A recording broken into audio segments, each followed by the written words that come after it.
Unseen struggles, the art of Victorian women's bathroom rituals.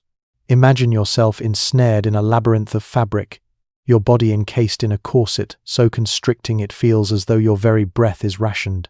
You are adorned in a gown that could house a small village, navigating a world where even the most fundamental human needs become a test of ingenuity and decorum. In the Victorian era, women faced an extraordinary challenge, managing personal hygiene while dressed in what can only be described as wearable architecture. Today, we embark on a journey into one of history's most captivating enigmas: how Victorian women mastered the delicate art of answering nature's call while upholding an impeccable facade of elegance. Prepare to be astonished by the creativity, resilience, and sheer determination that defined their solutions. Before we step into this world of hidden chamber pots and clandestine strategies, I invite you to share where you're joining us from. Drop a comment with your city or country, and let's marvel at how these historical mysteries unite us across the globe.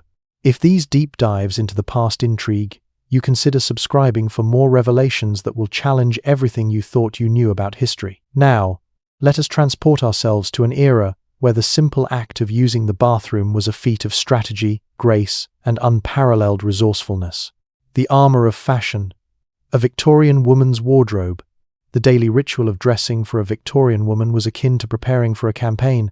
The process began with a delicate linen shift, a soft barrier that shielded costly outer garments from the skin's oils and perspiration. Over this came the corset, laced with such ferocity that it could reshape the lower ribs over time, molding the body into the era's idealized hourglass silhouette.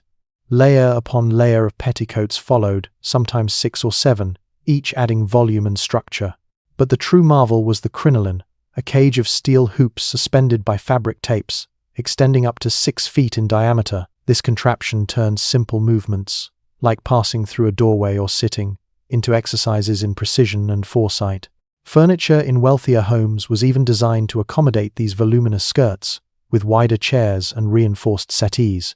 Living within this mobile fortress demanded a complete reimagining of personal hygiene. The most basic human functions became elaborate performances, requiring meticulous planning, assistance, and no small measure of ingenuity. At the heart of this daily drama was the chamber pot, an unsung hero of Victorian life. These were not mere vessels but carefully crafted tools, oval-shaped with curved interiors to fit snugly beneath layers of fabric. High-quality pots featured tight-fitting lids, not only to contain odors, but to signal their status to discreet household staff. In affluent homes, these pots were concealed within elegant furniture chairs with hidden compartments, decorative cabinets, or ornate wooden commodes that masked their utilitarian purpose with exquisite craftsmanship. The choreography of necessity, bathroom rituals unveiled. The act of using a chamber pot was a feat of coordination, blending the grace of ballet with the precision of engineering. A Victorian lady could not simply lift her skirts, which might weigh upwards of 20 pounds, and include steel frameworks and intricate lace. Instead, she mastered a technique that allowed her to position the pot beneath her voluminous attire without removing a single layer. Through strategic fabric arrangement and careful positioning, the task was completed with such discretion that an onlooker would remain blissfully unaware. At grand balls and formal gatherings, the challenge escalated. Special retiring rooms, Victorian equivalents of luxurious bathroom lounges, were established in elegant homes and ballrooms. Staffed by maids who operated with the efficiency of a modern pit crew, these rooms allowed women to manage their needs with assistance. Maids expertly maneuvered layers of fabric, ensured precise placement of the chamber pot, and provided cleanup, all while maintaining an air of seamless propriety. The operation was so discreet that other guests would scarcely notice a lady's brief absence. Yet, the absence of modern underwear added another layer of complexity. For much of the Victorian era, the sheer volume of petticoats and crinolines was deemed sufficient for modesty, rendering traditional undergarments unnecessary.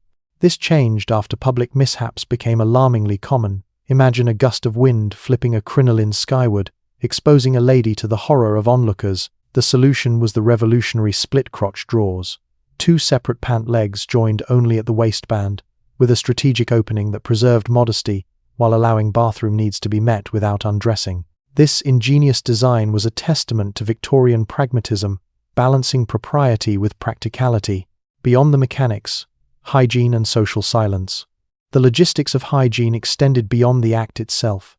Toilet paper, as we know it, was a late Victorian innovation. Instead, women relied on whatever was at hand: newspapers, catalogue pages, corncobs, leaves, or reusable soft cloths. In wealthier households, linen cloths were preferred, laundered alongside other linens for a more comfortable experience. Menstruation posed an even greater challenge, managed with homemade cloth pads secured by a T-bandage system, a cloth belt holding absorbent materials like rags, cotton, or even moss. These required frequent changes, often a dozen times a day, all managed discreetly beneath voluminous skirts and in the silence demanded by societal norms where such topics were never openly discussed. The maintenance of Victorian clothing added further complexity. Elaborate dresses, adorned with delicate beadwork and yards of fabric, were rarely washed, with major laundry events occurring only twice a year during Great Wash Days. Instead, dresses were brushed, aired, and treated with odor-absorbing powders. Underlayers like shifts and chemises, which protected outer garments, were washed more frequently, serving as a critical barrier for hygiene. Public sanitation systems, or lack thereof, further complicated matters. The medieval garderobe system persisted in some buildings, with waste disposed through upper-story openings onto the streets below, accompanied by the cry "Garde à l'eau" to warn pedestrians. Remarkably, chamber pot contents were sometimes collected for their nitrate content, processed into saltpeter for gunpowder, a stark reminder that even personal waste held value in times of war. The social fabric: privacy, propriety, and resilience. Privacy, as we understand it, was a foreign concept. Families shared chamber pots openly, and at social gatherings, men might casually step into gardens to relieve themselves among the roses. Yet Victorian women, bound by rigid expectations of grace, developed extraordinary systems to maintain their composure. They cultivated secret networks of knowledge, with mothers passing down techniques to daughters and maids mastering the art of subtle assistance. Female friends used coded language and discreet signals to navigate bathroom needs at social events without breaching etiquette. The economic impact was profound. Wealthy households employed teams of laundresses, seamstresses, and ladies' maids to maintain these elaborate clothing systems. The labor required to keep a single woman properly dressed was staggering, underscoring the era's obsession with appearances. Interestingly, the impracticality of Victorian fashion may have spurred unintended social progress. The difficulty of navigating public spaces in such attire confined many women to domestic settings, fostering a focus on education, intellectual pursuits, and domestic arts. Some historians suggest this inadvertently laid the groundwork for greater intellectual engagement among women. The legacy of ingenuity. The evolution away from these fashion constraints was gradual, driven by societal shifts like the rise of bicycle riding and the practical demands of World War I, which necessitated more active roles for women. Crinolines gave way to bustles, then to simpler skirts, granting greater mobility and independence. Looking back, these elaborate systems are more than historical curiosities. They reveal the extraordinary adaptability of Victorian women. They didn't merely endure these challenges, they mastered them, creating elegant solutions to seemingly insurmountable problems. Their ingenuity influenced everything from fashion design to modern plumbing and sanitation systems, paving the way for the conveniences we take for granted today. As you slip into comfortable clothing or use a modern bathroom, consider the journey from crinoline cages to contemporary ease. Victorian women transformed necessity into an art form, maintaining dignity in the face of extraordinary challenges. Their story is a testament to human resilience, creativity, and the unyielding drive to uphold grace under pressure. What did you make of this journey into Victorian bathroom culture? Were you struck by the ingenuity required to navigate these daily rituals?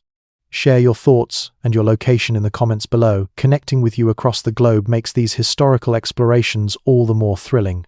If this glimpse into the past captivated you, subscribe for more stories that uncover the weird, wonderful, and often shocking realities of history. From ancient beauty rituals to medieval customs that defy belief, we'll continue to unravel the mysteries of how people lived.